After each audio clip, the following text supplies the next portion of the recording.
பெரம்பலூர் மாவட்டம் வாலிகண்டபுரம் அரசு மேல்நிலைப் பள்ளியில் முன்னாள் மாணவர்கள் சங்கம் சார்பில் 55 லட்சம் மதிப்பீட்டில் அமைக்கப்பட்ட புதிய கலைத்திறன் கூடம், அரங்கம் மற்றும் மேம்படுத்தப்பட்ட சுகாதார வளாகங்கள் திறந்து வைக்கப்பட்டன.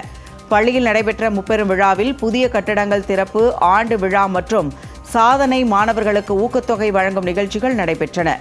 நல்லாசிரியர் ரங்கசாமி, பெரியார் விருதாளர் வரதராஜன் உள்ளிட்டோர் கலைத்திறன் கூடத்தை திறந்து வைத்தனர். நிகழ்ச்சியில் பேசிய மாவட்ட முதன்மை கல்வி அலுவலர் சுவாமி முத்தழகன், பசுமை பள்ளி உள்ளிட்ட பல்வேறு சிறப்புகளுடன் வாலிகண்டபுரம் அரசு பள்ளி முன்மாதிரி பள்ளியாக திகழ்வதாக பாராட்டு தெரிவித்தார். கூட கிடையாது, ப்ரைவேட்டில் இருக்காது. கவர்மெண்ட் ஸ்கூலில் ஃபஸ்ட் டைம் இன் இந்தியா, அதை நான் அடித்து சொல்வேன். இந்த 10 லட்சம் போட்டிருக்கிறத இன்னும் கூட கூட்டுறதுக்கு முடிவு பண்ணுவோம், எப்படியாவது ட்ரை பண்ணுவோம். ரெண்டாவது இங்கே ஒரு கலைத்திறன் கூடம் கட்டியிருக்கோம்.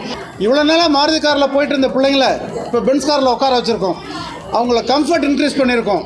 இது கலைத்திறன் கூடத்தை ஒட்டி ஒரு அரங்கத்தை கட்டியிருக்கோம் முன்னாள் மாணவர்கள் சேர்ந்து.